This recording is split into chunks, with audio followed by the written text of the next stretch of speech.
चाउळर चमत्कार 1 बहुत दिन धरी जदि आपणकर कौनसी काम अटकी रही तेबे जेकोसी मंगलवार दिन निज घर मंदिर में हनुमान मूर्ति बा फोटो तले 9टी गोटा अरुआ चाउल रखि दियंतु। यह द्वारा अटकी काम सफल हेबो।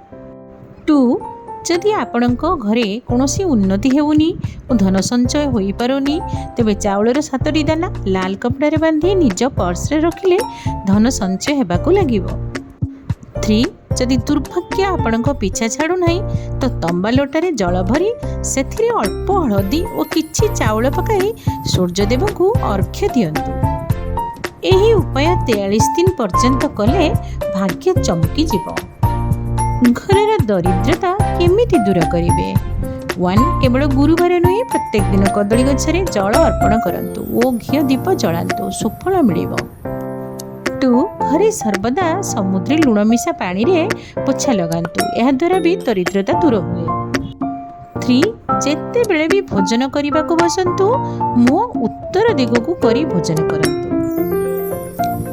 4 माता लक्ष्मी को पूजा रे चढ़ा जाइथिबा अक्षत को छोट कागज रे बांधी पर्स रे रखंतु। 5 प्रत्येक गुरुवार को तुलसी गछरे क्षीर चढ़ाइले लक्ष्मी मां का आशीर्वाद सर्वदा मिले घरे आर्थिक स्थिति सुदृढ़ हुए। 6 असुस्थ गछमूल रे पंचमुखी दीप जलाइबा धन वृद्धि पई उत्तम माना जाए। सर्वदा पर्स रे रखंतु एही जिनिस धन प्राप्ति हेबो। 1 तेजपत्र को तिजोरी रे रखिले रोजगार नुआ रास्ता खोली जाए।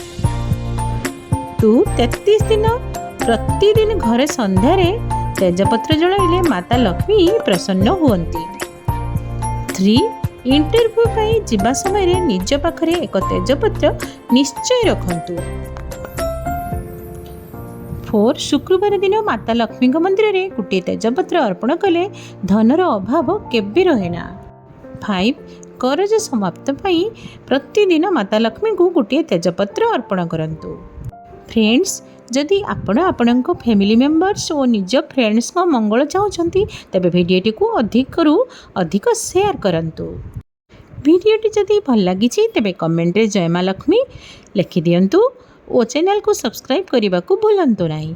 धन्यवाद।